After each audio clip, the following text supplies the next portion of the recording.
And we're back with Truth Unrestricted, the podcast that is creating and interpreting the language of the disinformation age. I'm Spencer, your host, and I'm back again today with Patrick. How you doing, Patrick? Good, Spencer. How are you?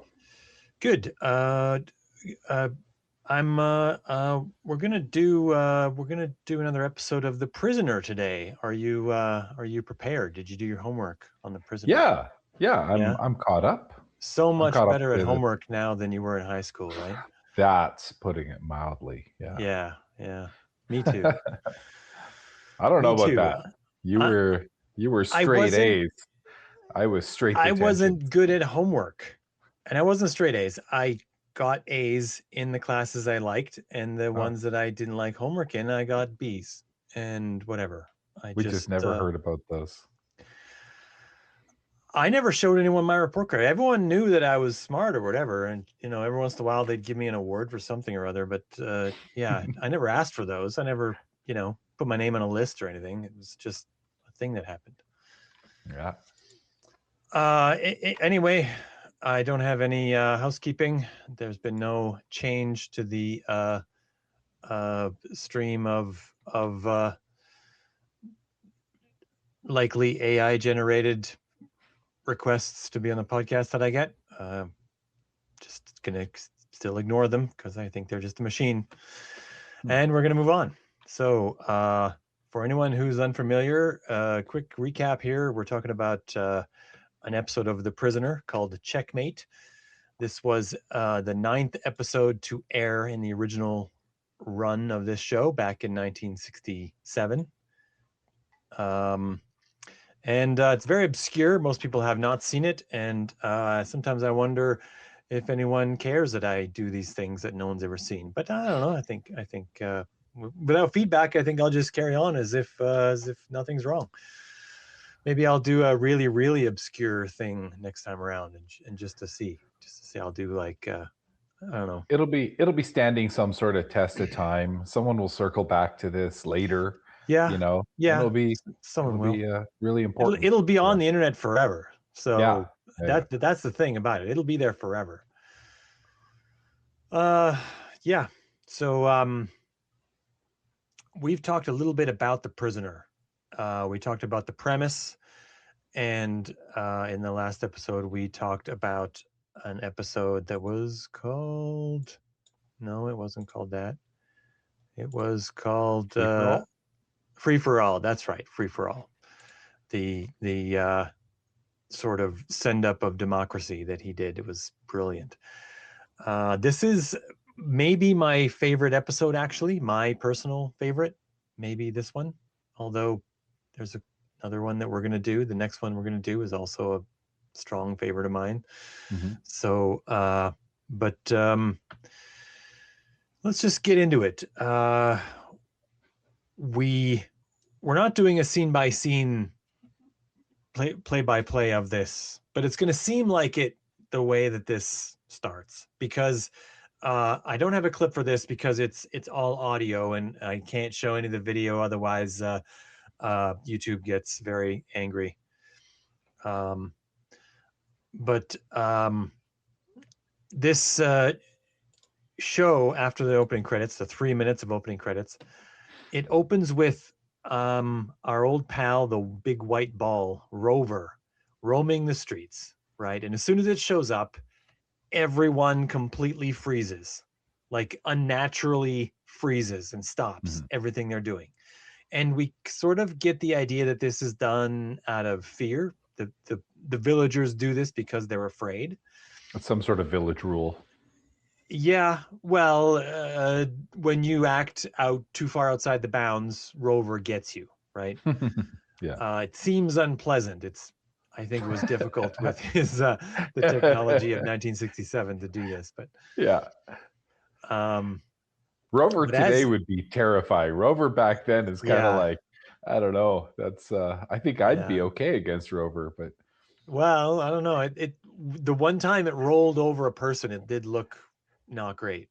yeah. That person looked really afraid. It's using forces we don't understand. Yeah, we don't. Yeah, what does it feel like when it touches you? I don't know. I would Yeah. yeah. So while this is happening, everyone in the street is completely frozen. Almost. But then an older man gets out of his house and starts walking onto the street. And at first, it Mhm. seems like he's unaware of what's going on. Like he just kind of, he's in his house. He just kind of showed up. But he walks out almost right in front of Rover as Rover's passing, going right past him. He could reach out and touch Rover. Mhm. And he's completely unafraid. He's not Mhm. startled at all at the sight of this, large white balloon that seems to be the enforcer in the village. And Rover ignores him. Rover also ignores him. It's Yeah. hard to say what Rover knows or doesn't know because it's a ball. It's not even a person, Mhm. right? We don't even know what demonic force fills Rover. But we've seen Rover attack someone once before for moving in like the opening Yeah, episode, so we for, know for that's a getting out of consequence. line. Yeah, Yeah, yeah, yeah, you have to follow Rover's commands. It's the yeah. yeah. So this looks out of place. So number 6 follows this fearless man, and it Mhm. leads him to a human-sized chessboard. Uh, and also when we in the scene that follows, we get introduced to this guy by another person, and there's a reference to him not as a number, but as a name.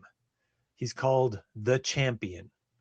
So this whole thing seems really, really super interesting in the context of the show. We don't get a lot of people being referred to by something other than a number ever, but this Mhm. guy has a name, not a real name like Joe or something, just like a It's a title, role. the Yeah. Champion. Yeah. Um, So in the scene that sort of comes up, he gets invited to play, but playing isn't, he's not playing chess. We think of playing chess as being the person who chooses the moves. Mhm. In this sense, playing chess is just getting to be part of the game by being one of the pieces, getting Yeah. told what to do, right? And during this exchange, he manages to ask a question of the character who is the queen. Who is number 1? He says. And this is a total non sequitur. They're not talking about anything related to number 1, although she has just referred to this person as the champion. And this is the moment he chooses to ask, who is number 1? And he gets no straight answer at all. I think I can't remember her exact response, but it's something like questions are dangerous or something like that. Like it's a The reference to the fact that you standard village shouldn't deflection. be Yeah. asking that. Yeah, it's that sort of thing. So all of that is super interesting to me. Like this whole thing, like as a fan of chess, who by the way doesn't play anymore, but still greatly enjoys the thought of playing based on all the things I used to do. This whole setup was immediately interesting the first time I watched it and is still interesting now. How did this grab you when you first saw it? I mean, you knew that the episode was Checkmate. You knew that we were going to do this episode and it was a significant episode, so you had that. You didn't go into this completely cold. Mhm. But this and the way it leads to this and the opening of it, how did this grab you? Well, I mean, it was very interesting how it looked like maybe there were personal consequences to be endured by the players on the board. And it's a Mm-hmm. game that's not under any of their control. It's just they're they're following the orders, the moves as they're called out. So then there's an immediate question of, what happens when the pieces are killed, and it looks like they're just being ushered off, but there's still an element of danger somehow The communicated. Yeah, the queen mentions that they don't know where the champion came from, but there's a rumor. Rumors are great in the village. There's a rumor that uh, he was a descendant from some royalty somewhere or other that did this sort of thing. Their family did this sort of thing in the past, and the pieces, when they got removed from the board, were executed. But Mm. she assures him that this won't happen here. You're perfectly safe, right? Um, odd thing to say, then also say, oh, no, don't worry. We don't do that barbaric stuff around here. But during all this, did you notice how they refer to all of this? Like they already say like playing the game isn't really playing the game as we think of it. It's just participating in the game, as in volunteering to be on the board. But at no point is anyone ever allowed to make any choices. They have to act out the moves that are given to them by the two people who are actually playing, the champion and the person controlling the other side of the board is never given a name or a number. We have to assume that that's the loser. I don't know. They're not the champion. I don't know. They're just the current opponent. Yeah.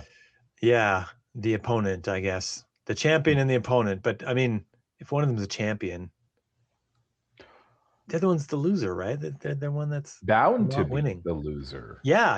Unless they become the champion. I mean, they play this every day, it seems, right? Yeah. So, as this game is progressing, I mean, we do have a moment where number 6 is wanting some particular piece of information, and then he is asked to move. Asked is strong. He is informed that it's his time to move, and he ignores everything else around him because he doesn't take orders from anyone, really.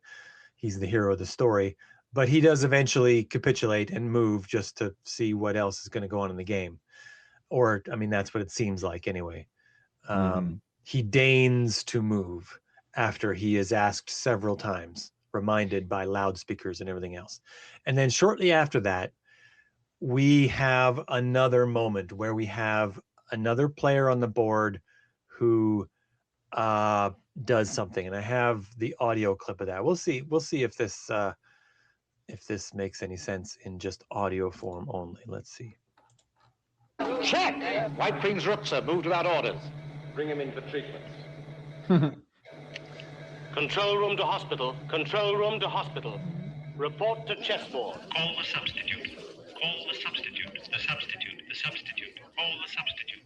Remove White Queen's rook to hospital. Remove White Queen's rook to hospital. Remove White Queen's rook to hospital. What's all that about? It's not allowed. Cult of the individual. So there you have it.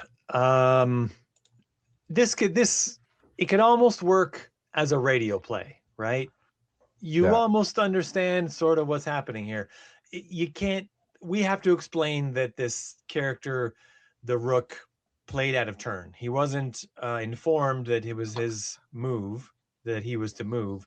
And he also moved in a wildly illegal fashion for a rook. Like as we're looking at it, he goes way off script and he just moves to a position. This rook has had it on the far side of the board. Yeah. He like before that, you can see he's kind of really nervous. There's some kind of high anxiety going on in his mind. And then he just bolts, kind of goes across the board, plants himself in a position and yells check, like to just call an audible. He's just doing this. And then all of that scene happens where they pull him off, they call the substitute, and take him away in an ambulance. The sirens blare, and then number 2 asks, "What was that all about?" And she says, "It's not allowed. Cult of the individual." And this is so interesting because it's not that it's not allowed because that's an illegal move. It's not that it's not allowed because he's ruining the game. It's not that it's not allowed because the rules of the game state whatever. Cult of the individual is the problem. So it's almost like they're saying that, yes, you get to be a part of this, but only if you play along, and anyone who chooses to not play along goes away. So this what's sort of the idea being pushed out here is sort of exactly how conspiracists see the world. They see themselves as the only ones who have real choices, right? And that everyone else who's, you know, buying into whatever the mainstream media is telling them, and just nodding along whenever the, you know, current person in charge tells them things, they see everyone else as like an automaton who's just a piece on a board, and they're doing all the things that are told to do, and they are the ones with the secret knowledge that uh, uh, can allow them to break free, can make their own moves, sort of thing. But they have to hide themselves. They have to not make too many moves, because if they move at a place like this, they'll get in trouble. This is sort of a weird, you know, prisoner-esque view of what conspiracists think of the world. What do you think of that? Does that make sense? It's fair comment. Yeah, I mean, like that's always. I think that's well.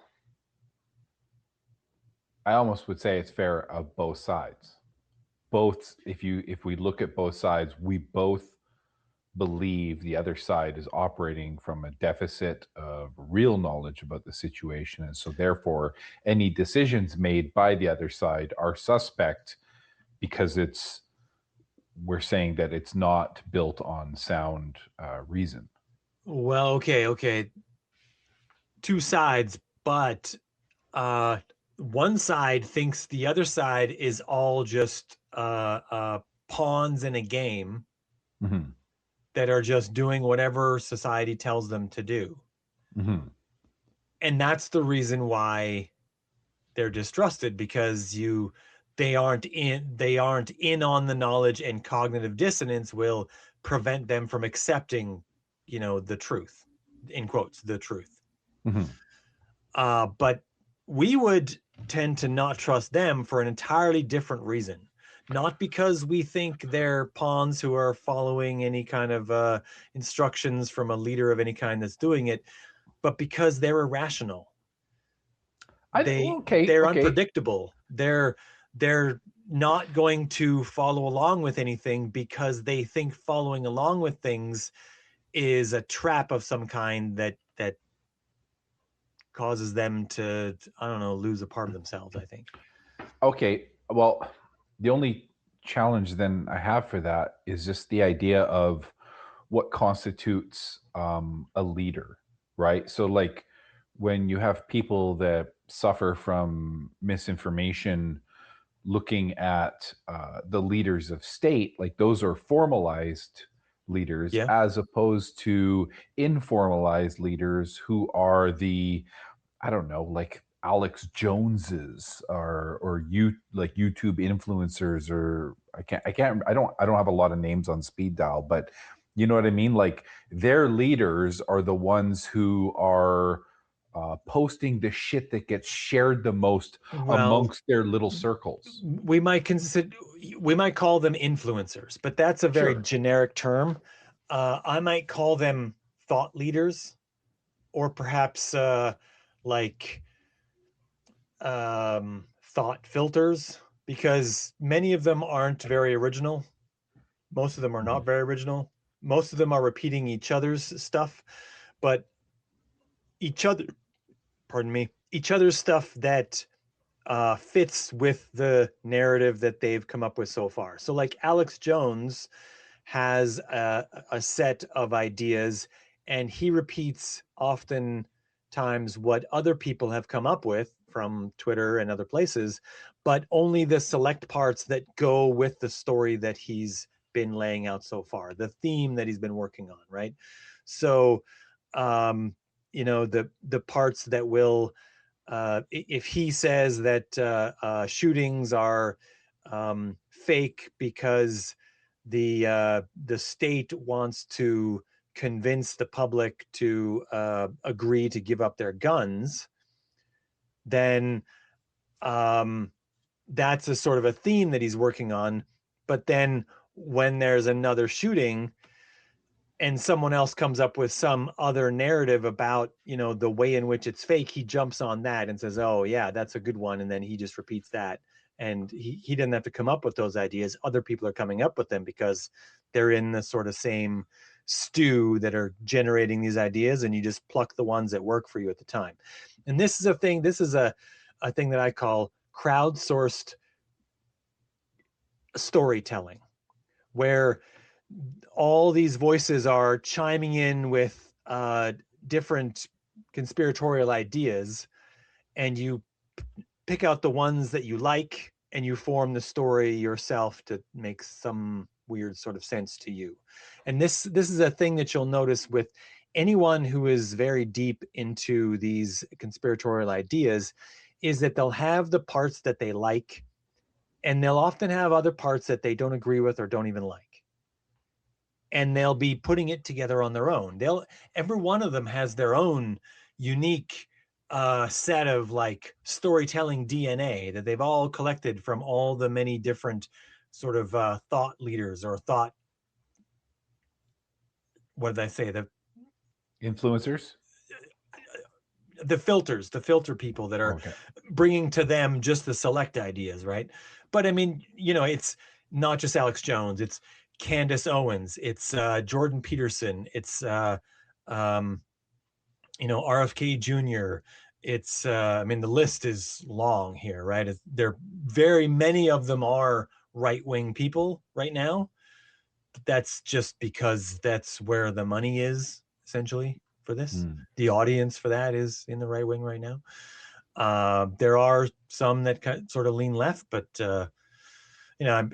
that's a very short list I gave. But there, Tim Pool and Dave Rubin, and Dave Rubin is a little more respectable, but he's still not close to where this needs to be. I mean, he was taking money from the Russians to keep his show active and say things. Yeah. I don't. You didn't know about that? Sorry. No.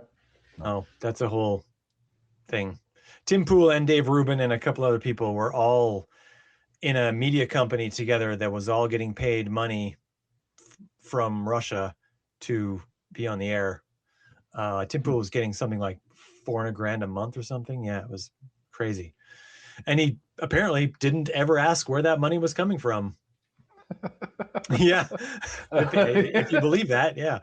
But these are the sorts of people who will be sort of grabbing at these ideas and then just throwing the ones that they like at their audience. And then their audience is taking those ideas and probably some ideas from some of the others. And then they're also just mix and matching in their own head as to which ones they like, which select ones make more sense to them as a combination, right? But this is why it's all sort of a soup. And you're grabbing one spoonful and it happens to just have these chunks in it. But they think like a common idea that's spread around about this is that the phrase conspiracy theory was invented, usually in the story, it was invented by the CIA to discredit people who, quote unquote, know the truth, right? This is the reality inversion sort of idea, is that yes, we are conspiracy theorists. That's how we know the truth, as opposed to our view, which is like, no, that's all garbage. None of that makes sense, and it's going to lead you to the wrong conclusions nearly every time. But yeah. So this is why I picked this episode as a key one to look at. It's super fun also, by the way, because of chess. I thought it was cool. Yeah, I mean, it Yeah. gets to be an intricate little episode with the question being, asked, like how it's structured, like how in control of our own actions are we? Right? Yeah, How and you'll much of it notice is that almost everyone, like if you rewatch the episode, every time they refer to the game and the players are never the champion or the opponent, right? The ones who are calling out the moves. The players are always the pieces on the board. It's arranged, the wording is arranged such that there's almost a pretense of decision happening for all the pieces on the board, whereas in reality, none of them make it when they're on the board make any decisions. And if they dared to try to make a decision, they would be pulled out and brought to a hospital for, treatment. Which I think some conspiracy theorists think is actually happening somewhere, that there's some treatments happening for some people somewhere, which is just another extra level of, totally unreal idea. So this moves on, and after that, pretty much immediately after that, the game ends, and we get a conversation between our hero number 6 and the champion. So let's listen to that. I'm good at this. Here we go. Sir, you play a fine game. Yes. Shall we walk? Why not? Lead on. You notice there that it's the champion was calling out the moves. He's talking there to number 6, says to number 6, "You play a fine game." Very subtle, but it's pretending as though number 6 had any of the choices involved. He didn't. Right. Okay, carrying on. Sir, why do you use people? Psychiatrists say it satisfies the desire for power. The only opportunity one gets here. It depends which side you're on. I'm on my side. Aren't we all? You must be new here. In time, most of us joined the enemy against ourselves. Have you? Let's talk about the game. All right, why do both sides look alike? You mean, how do I know black from white? No. You men always ask that. Well? By their disposition, by the moves they make. You soon know who's for you or against you. Don't follow you. It's simple psychology, the way it is in life. You judge by attitudes. People don't need uniforms. Why complicate it? To keep your mind alert. What use is that to you here? Let's walk. What use is that to you here, keeping your mind alert? Why not just slip into obsolescence already? So this is interesting. Sometimes when I think about this episode, as I've seen it at least 100 times, I wonder if this is like a problem in the writing, or if it's just more clever than I'm able to imagine. But this champion was the same person who was not afraid of Rover, did not feel any need to stop for Rover, and carried on. So we get this idea already in the opening scene of the show that some people are acting distinctly differently than the other people in the village. And this is maybe a sign that they are, as he put in Free for All, he said that he wanted to discover who are the prisoners and who are the wardens. Right? This idea, and he says it again here, that some of us have turned and gone with our captors, sort of thing, and work with them now. And he says, "Have you?" So, because he suspects that he has, because Rover didn't nail him when he didn't freeze, right? Yeah, that's the obvious kind of It feels pretty there. obvious. And he doesn't tell him, "I caught you. Rover didn't stop. You're definitely one of them." Like he doesn't tell him that. He just plays out the conversation and sees how it goes. But this guy is handing him this idea that if you're able to read people, if you're able to interact with them, your interaction with them will tell you something about which side they're on, what they believe, what they think, what they feel. I think there's something about this that occurs in the minds of people who believe in conspiracy ideas. So like some of them, like the ones we find, like, have you ever worked with someone who was like a believer in a lot of conspiracies? No, not that I can think of. No. Yeah. Okay. So it's possible that you did, but they were just quiet, right? Yeah. But sometimes you'll run into people who are loud about this. And we think of the people who are loud about it in a particular way because they just won't shut up about it, it seems. Like they'll bring it up all the friggin' time. They're worse than vegans, I swear. Like it's sorry, vegans. Sorry. Sorry, If you're everyone. quiet about this and you're polite about it, that's fine. But like sometimes that's not the case with vegans. They just keep bringing it up all the time. And this is the case with some people who believe in conspiracy ideas. They refuse to shut up about it. This happened especially during the pandemic, because the pandemic was a moment where we all felt like there was some level of existential risk involved, and it divided based on what you believed was real. Like if you believed that COVID was not a danger, then all the people who were acting as though it was a danger were on the opposite side as you were on this. So it was the divide between the people who believed in conspiracy ideation and those who didn't became more clear during COVID because of this, right? Um, because of COVID and the lockdown and people just having several months to just watch nothing but television mostly. We all knew what the Tiger King was, and also there was a lot of anti-vaccine disinformation that got pushed out because anti-vaxxers knew that there would be a vaccine and they would get a brand new spotlight with which to display their ideas, and that pilled a lot of people. It was just a world-shaking thing, and some people shook out of conspiracy beliefs then, and other people got shook into it, and that's just how things shake. Yeah. Yeah.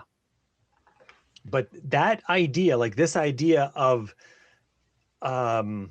interacting with people and seeing how they react with their world, would have been very, very clear mid-pandemic, like June of 2020. This idea that he's talking about right now, this would have been extremely prevalent in our world at large, right?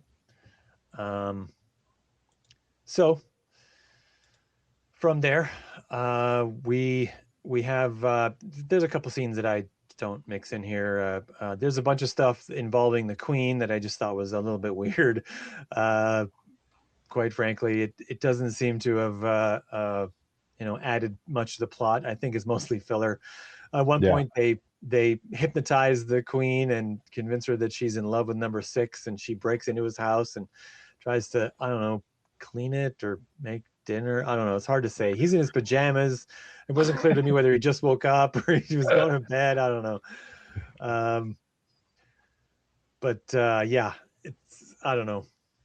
All that is weird, but we get this moment where he finds the Rook goes to the hospital, and they show number 6 what's happening to the Rook, and he's sort of getting some kind of electroshock treatments or something, and then he gets released from the hospital, but number 6 is using his new found idea that he was hand given by this guy that he's sure is with the captors, right? So this is also a little bit weird that he's using this idea and trusts it, but he maybe still thinks it's a good idea. He thinks he can tell the difference between who is and who isn't working with the state, I guess is what it would be, by interacting with them. And he starts observing people and making little notes on his little crossword, and pretending to do the crossword when he's actually just sort of he has like little numbers on there, and then he's like observing people who I think are that number, and then like crossing them off if he seems like they're not a good pick, right? But then as he's doing this, he runs into the Rook, and he manages to break past the Rook's reluctance to admit to having free thoughts. Which, by the way, that fear is sort of how it's sort of how people who aren't believers in conspiracy ideas are portrayed by people who believe in conspiracy ideas. That without the freedom of knowing all the things, there's some level of programming and fear or whatever that's swaying everyone else's minds. Right. Making us afraid to look at it. Yes, making us afraid to admit that we saw it, right? Mm-hmm. Mm-hmm. And this is a way for people who believe in conspiracies to explain to themselves why it is that there's so few of them. If they have an explanation for why there's so few of them, that makes it okay that, yeah, it's fine that almost none of us have noticed this except for us few. But the others, they notice, but they're just too afraid. We're the brave ones who have admitted this to ourselves. But yeah, we get this sort of a conversation with them. It's not too long, but it sort of sets up the stage for what's going to happen. The Guardians pose as prisoners, but none of them would be intimidated by me. You're a prisoner. Yes, only other prisoners would obey me. So you find a way to identify. So where does it get you? It's the first step. No escape plan can succeed without knowing who you can rely on. What is the plan? First things first. Let's find our reliable men. Yeah, our reliable men. I mean, he could say reliable women too. I mean, it's Back then? well, there are women in the village. There's a queen in this episode. She has several lines. So, in a weird twist, we didn't have the Bechdel test in 1967, but we do have a woman in this episode that has quite a few lines, and she's not just a wife character, although it's weirdly that she's set up almost as one in a weird sort of way. But still, that seems to be one of the only characters that he completely distrusts, and not because of his little tests.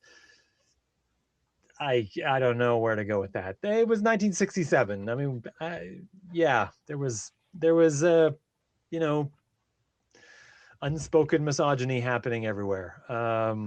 I saw Mad Men. I saw it on Mad Men. I know.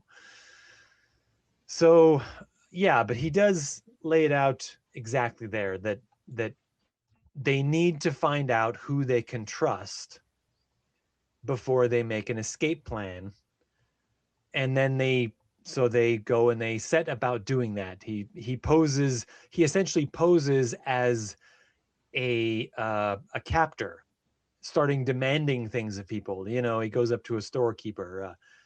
Yeah, I want to see your books. And he's very abrupt about it. Yeah, we're going to take a look at your books. Oh, never had that done before. Yeah, well, I'm gonna have to look at them all the same. All right, then come on in, show me the books. If he'd complained more, then maybe he's, with the state. But if he's capitulant, then maybe he's with us, right? And that's the test. That's the sort of thing. You sort of bully people, and whoever kicks back too much, well, you can't trust them. But if they're a part of the machine. Yeah, if they think that you're okay, if they think that you know more than them, okay, well, I better do what this guy says. He seems to know what's going on. Yeah. So this leads to an overly complicated plan that has to do with some electronic components, and a couple times they mentioned transistors as though that's going to mean anything to anyone. And then they build a radio, and they talk into it.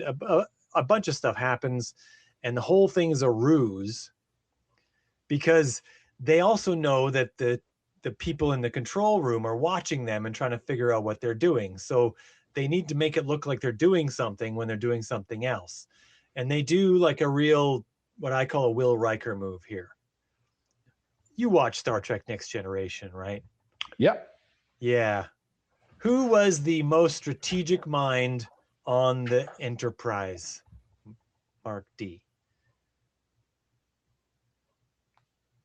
Well, Data? I'll tell you. I'll save it for you. It was Will Riker. Yeah, Of course, yeah, it was Will Riker. Of course.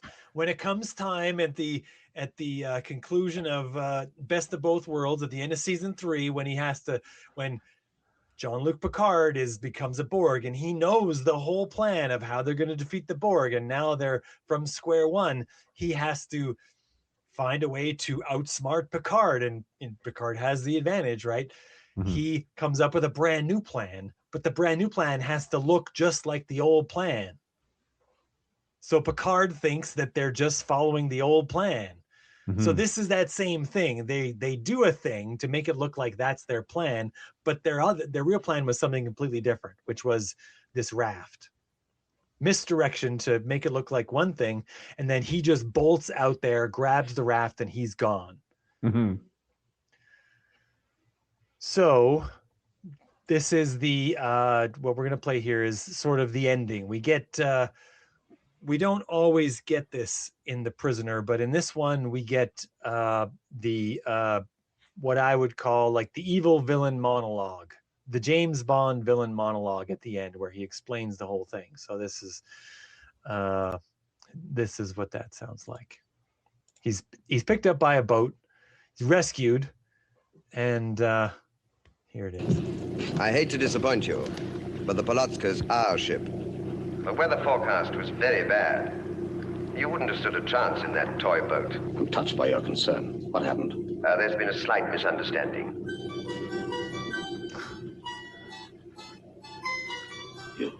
You're one of them. I'm not. You are. What? As I... Just to make it clear to anyone, he was talking to number 2, the one in charge. Now he's talking to the Rook. Mhm. Yeah. I was saying, a slight misunderstanding. You deliberately tried to trap me. I did what? The mistake was yours. We can't have you maligning number 6. You mean he really is a prisoner? So he released you. You only have yourself to blame. How do you make that out? I gather you avoided selecting Guardians by detecting their subconscious arrogance. There was one thing you overlooked. What was that? Rook applied to you your own tests. When you took command of this little venture, your air of authority convinced him that you were one of us. And he convinced the others. What's happened to them? They'll be back tomorrow. On the chessboard, as pawns. They'll be back tomorrow on the chessboard as pawns. There's also a fight scene where they, because our hero won't go without a fight, and then they drag him back to the village or whatever. I don't know, whatever. But that really, you could have closed the episode out on that. If he didn't have an extra 2 minutes to fill, that should have been the end of the episode right there. Mm-hmm. Yeah, totally. Yeah. So what did you think of how it wraps up this whole plot line of thinking you can tell who is with you and who is not with you by their demeanor in relation to the reality of the situation? I mean, it seems like a challenge against the idea that it's possible either way. Well, yeah, I mean, as he says, it's a problem because in order to do this, you have to pretend to be one of the, as he puts it, the guardians. Mm-hmm. But the better you are at pretending to be one of the guardians, the more likely the people around you that you're slowly collecting into a cadre, like a team of counterparts to escape with, the more they're likely to believe you're not really with them. Yeah. Yeah, which is sort of this there's a sense about lying, like, yeah, I'm going to tell you the truth, but I have to lie to all those people over there. And I might sound convincing to them because I'm really good at lying, but you got to believe I'm telling you the truth, right? This happens on shows like Survivor and Big Brother a lot, where you get people who are in alliances and then they say, yeah, they think I'm in alliance with them, but I'm really in alliance with you. Mm-hmm. And then based on someone's like insecurity, they might think, yeah, but is this person really? Maybe they're really with them. I don't know. So you get this constant sense that maybe I shouldn't trust the person, and that trust eats away and works to prevent people from working together on things like this, right? If that's your view. I mean, in this case, they are really captured and in a village, right? We're not captured in a village, Patrick. This isn't a fake reality that we're in. That's not what's happening here. We're in the real world. Mm-hmm. Yeah. We have free will. Yeah, we're not on a chessboard. Yeah.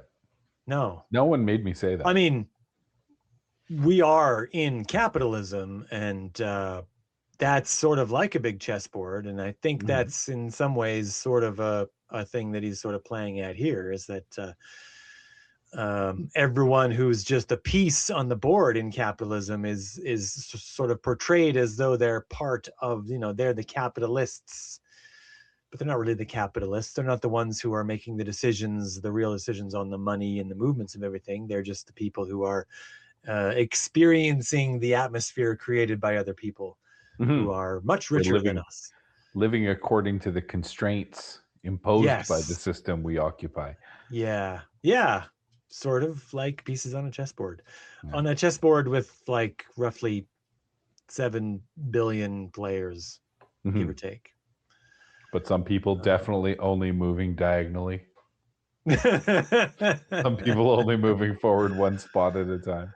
Yeah. So with that, I think that's all for this episode. Cool. So come here. Who, me? Is he calling me over? Not you. I have a different animal today. Oh, hello, puppy. Oh, yes. She's precious. Yes. And I'm sweaty, and she likes that. Yummy daddy. Yeah. So, YouTube watchers, you get to have a look at my dog. So cute. She is a cutie. Yeah. But she has to go down now. And anyone who wants to send any real feedback that's not from a machine and can request their own picture of one of my pets. You can even request your preference for a dog or a cat, of doing something super cute. That's much more cute than the thing I just showed for the people on YouTube. I promise it's gets way better than that. We got to watch how sophisticated these AI bots get, because then they're going to start like taking some of this stuff to note. They're going to be asking for pictures of your pet, and then that would be at least interesting, though, right? That they're reading that much into the transcript that they understand. Oh, that's what it takes to get. Okay. We'll see. Well, I mean, we'll see. Maybe this is the catalyst for this discussion. I am saying it explicitly. Yeah. Let's see. So, if anyone has any questions, comments, complaints, concerns about anything they heard on this podcast, you can send an email to truthunrestricted@gmail.com. And with that, we'll sign off. So, until next time, Patrick. Cheerio.